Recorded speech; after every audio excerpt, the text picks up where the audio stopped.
Сегодня я расскажу о значении тех слов, которые должен знать каждый мусульманин. С призывом к этому приходили все пророки Бога. Пророк Мухаммад, алейхиссалям, говорил, что это самые лучшие слова, которые он говорил, и все пророки до него. И эти слова являются самыми лучшими из-за смысла, который несут в себе эти слова. И этот смысл раскроем на этом уроке, иншаллах. Поэтому, дорогой брат, сестра, наберись терпения и прослушай до конца этот важный урок и извлеки пользу для себя, для своей вечной жизни.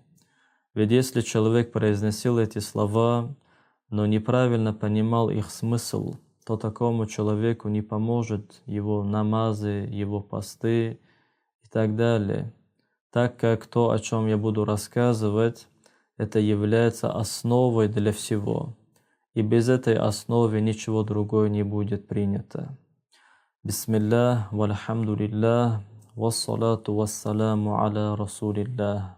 Фаслун ва ма'на ла илаха илляллах, анна ахадан ла яхлуку, ай ла юбризу минал адами илал вуджуди илляллах, кама фуссират хазихил калимату шарифа عند الماتуридия валь-аша'ира. Раздел значение «Ла иляха илляллах». Нет Создателя, кроме единого Бога. Это означает, что никто не создает, то есть не дает существования из небытия в бытие, кроме Аллаха. В таком значении истолковали это почетное выражение ученые ахли суннати валь-джамаа, матуридиты и аш'ариты, о которых мы говорили на предыдущем уроке.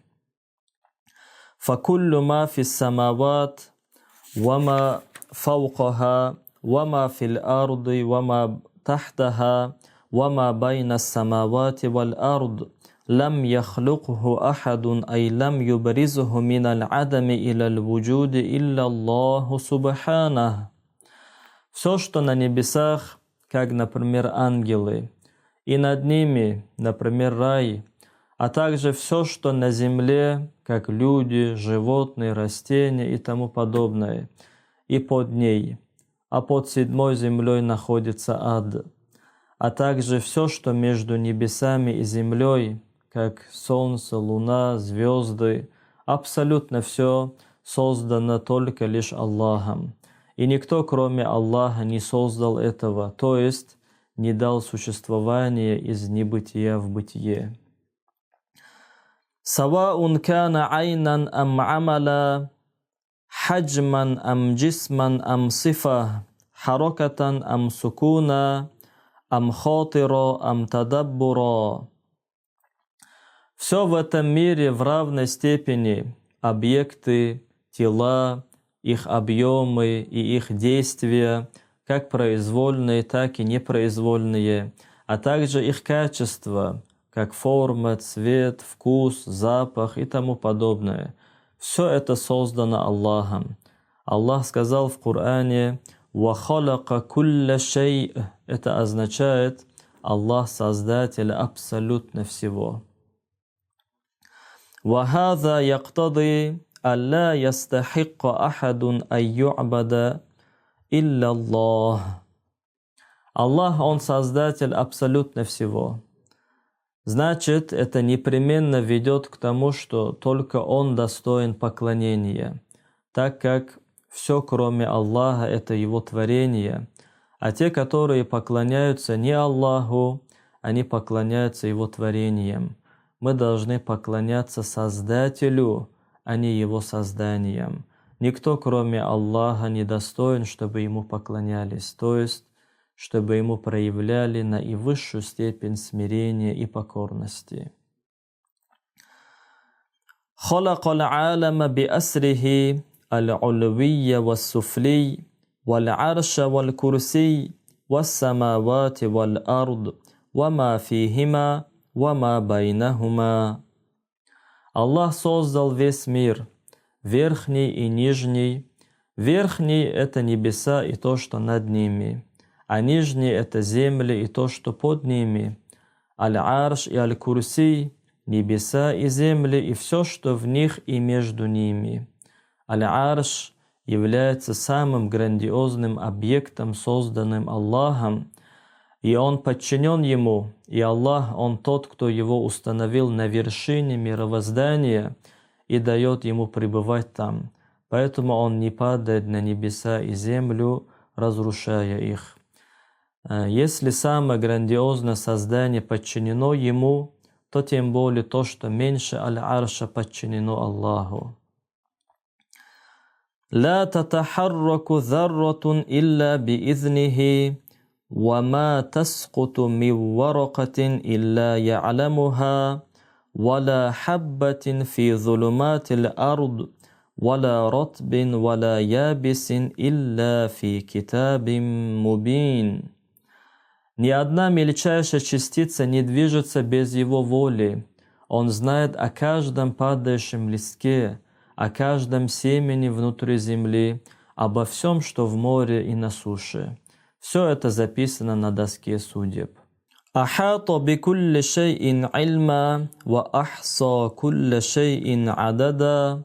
Его знание объемлет все. Он знает о каждой вещи и об их количестве. Аллах знает обо всем в целом и в подробностях. Он знает о том, что было, а также о том, что происходит, и о том, что будет. И если этого не было, как было бы? И о том, что не будет, и как было бы, если бы это произошло. Аллах знает обо всем. Он знает о райских наслаждениях, которые будут продолжаться вечно. Он знал обо всем в вечности. Аллах знает о своей сущности, о своих сифатах и о том, что создает. Аллах знает в вечности о количестве всего, знает, сколько будет обитателей рая и сколько будет обитателей ада, знает, сколько капель воды в океане, знает, сколько песчинок песка на суше, знает количество листьев на каждом дереве и количество волос на теле каждого созданного. Нету ограничения в знании Аллаха. Он знает это все своим вечным знанием, которое не меняется, то есть в его знании ничего не прибавляется и не уменьшается. Для Аллаха нет ничего нового. Он знает обо всем. Хайюн кайюм ла та'хузуху синату валя наум. Он живой, вечный и не исчезает. Его не охватывает усталость и не присущ ему сон. Фа'алу лима юрид кадирун аля ма яша. Создающий все, что хочет. Аллах делает то, что Он хочет. То происхождение, чего хотел Аллах своей вечной волей, Он создает своим вечным создаванием. Воля Аллаха является вечной, а то, что появилось по Его воле, является возникшим. Аллах всемогущ создать то, что хочет. Лахуль мульку ва лахуль гина ва лахуль иззу валь бака. Ему принадлежит вся власть, то есть у него абсолютная власть, которую никто не может оспаривать. И его власть не подобна власти созданных, которой он наделяет кого хочет из своих рабов. Аллаха никто не наделил этой властью. Он не нуждается ни в ком и ни в чем, существующий независимо ни от чего. Ему принадлежит абсолютное величие и вечное существование, и не постигнет его исчезновение. «Валахуль хукму валь када, валахуль асмауль хусна». Он предопределяет и создает, и у него наипрекраснейшие имена, указывающие на полноценность. Все имена Аллаха прекрасны, и нет среди них имен, указывающих на какие-либо недостатки в отношении Аллаха. «Ла дафи'а лима када». И нет препятствующего ему в том, что он создает. Как это понимается из хадиса, пророк Мухаммад сказал, что Всевышний Аллах сказал: «Инни иза кадайту кадаан, фа иннаху ла юрад». Это означает: поистине, если я предопределил что-то, то оно неизменно. передал этот хадис имам Муслим. Этот хадис Кудси дает нам понять, что никто не может препятствовать осуществлению воли Аллаха. А если Аллах хотел, чтобы что-то произошло, то это непременно произойдет в то время, в которое Аллах хотел, чтобы это произошло. Ни раньше, ни позже, и никто не может это предотвратить. «Валя мани'а лима а'та». И нет препятствующего ему в том, что он дает. Если Аллах хотел, чтобы раба постигло благо, то он дает ему это, и никто не может препятствовать этому. Как передано в хадисе пророка Мухаммада, алейхиссалам, «Валау анна аль-халка чтамау аля ан янфаука бишей, лам якдихи Аллаху лак, лам якдиру алейх. وَإِنْ أَرَادُوا أَنْ يَضُرُّوكَ بِشَيْءٍ لَمْ يَقْدِهِ اللَّهُ عَلَيْكَ لَمْ يَقْدِرُوا عَلَيْهِ رُفِعَتِ الْأَقْلَامُ وَجَفَّتِ الصُّحُفُ». Это означает, если бы все созданные собрались для того, чтобы помочь тебе чем-то из того, что Аллах не предопределил тебе, то они не смогли бы сделать этого. А если бы хотели навредить тебе чем-то из того, что Аллах не предопределил тебе, то они не смогли бы сделать этого. Подняты перья и высохли листы. Это выражение, указывающее на то, что все предопределено и произойдет в этом мире только то, что Аллах хотел. «Яф'алю фи милькихи ма юрид». Аллах делает в своем владении все, что хочет. То происхождение чего Аллах хотел вечно, то это непременно произойдет. Аллах создает это своим вечным сифатом создавания, не будучи принужденным к чему-либо. Сказано в Коране: وَرَبُّكَ يَخْلُقُ مَا يَشَاءُ وَيَخْتَارُ. Это означает, и Господь твой создает то, что хочет и выбирает. В этом аяте слово «яхтар» «выбирает» указывает на то, что если Аллах что-то создал, то Он создал это не по принуждению.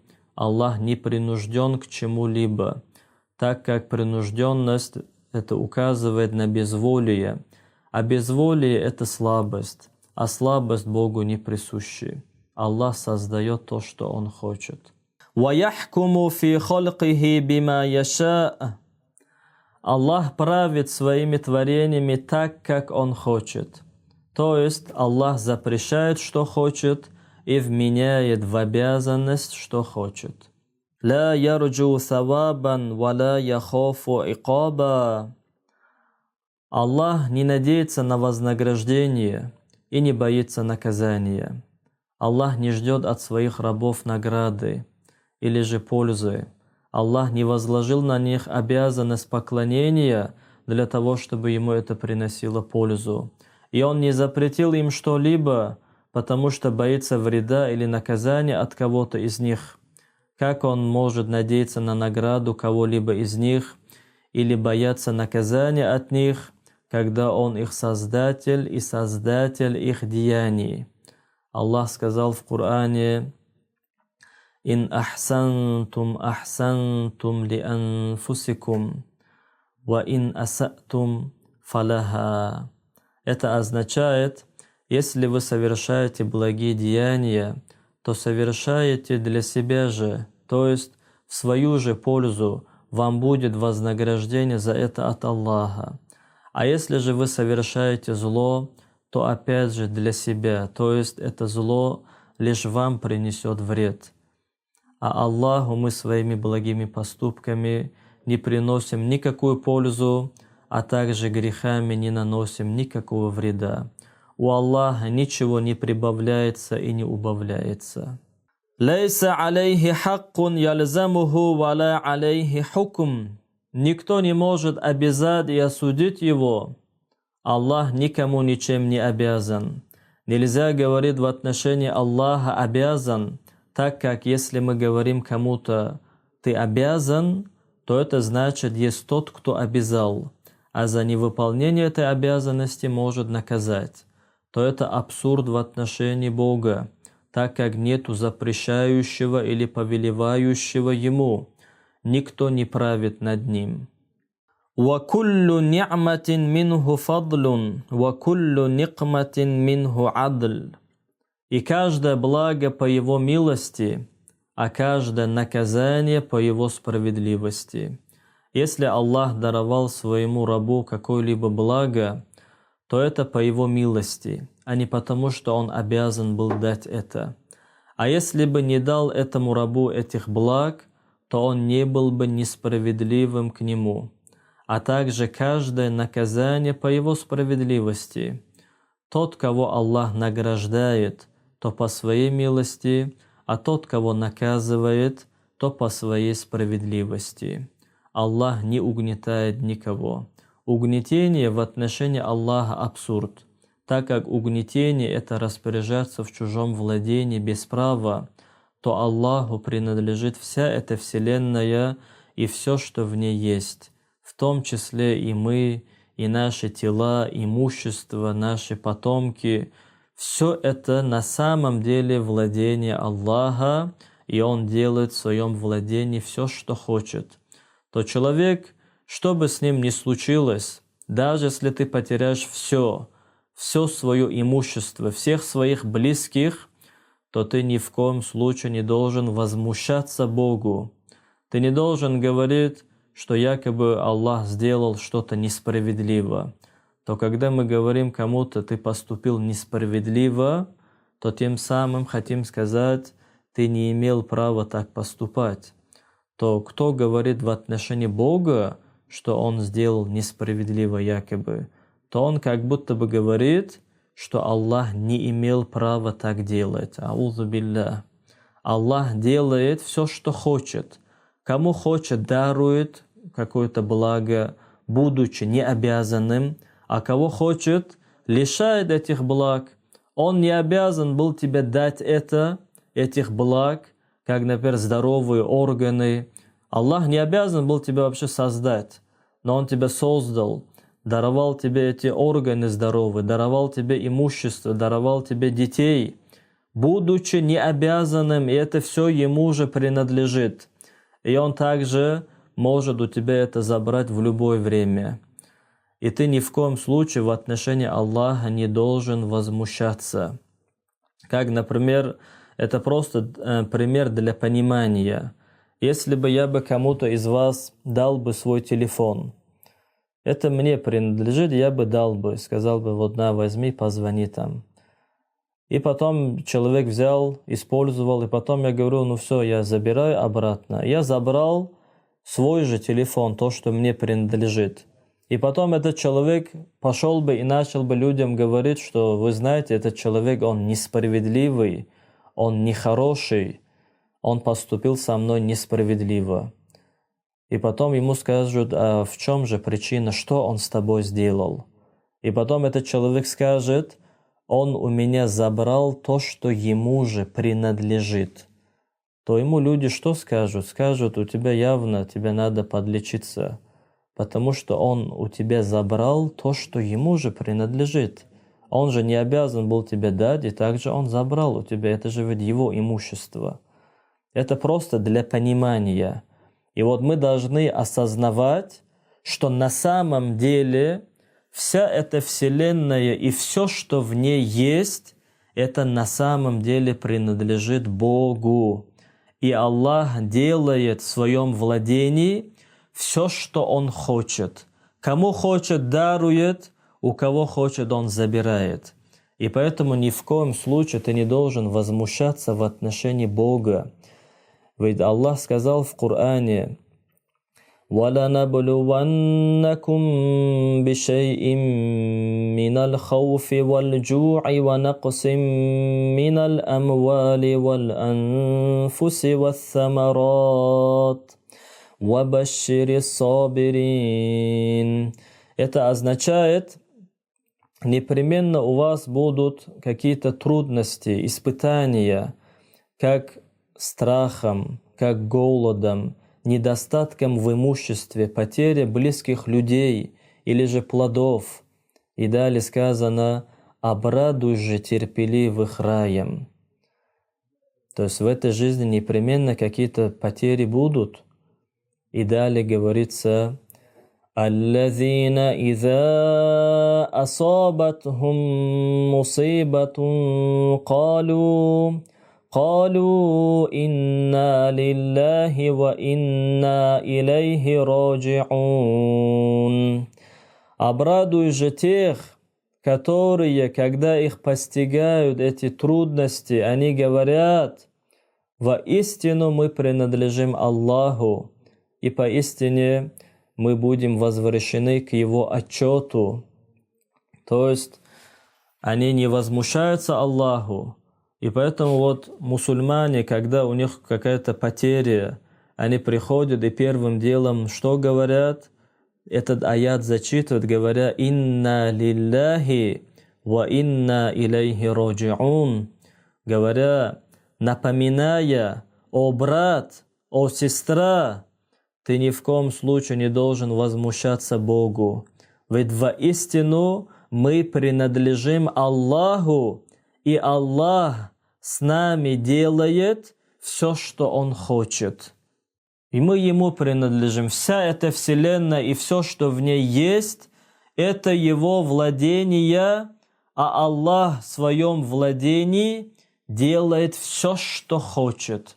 И поэтому в отношении Аллаха ни в коем случае нельзя говорить несправедливо. Аллах то, что хочет, Он то и делает. Аллах никому ничем не обязан. Поэтому ни в коем случае не дозволено возмущаться Аллаху или осуждать Его.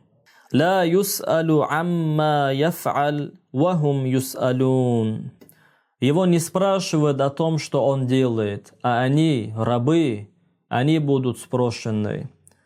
А если кто-то спрашивает: а почему Аллах так сделал? То есть проявляя недовольство, почему Аллах создал это?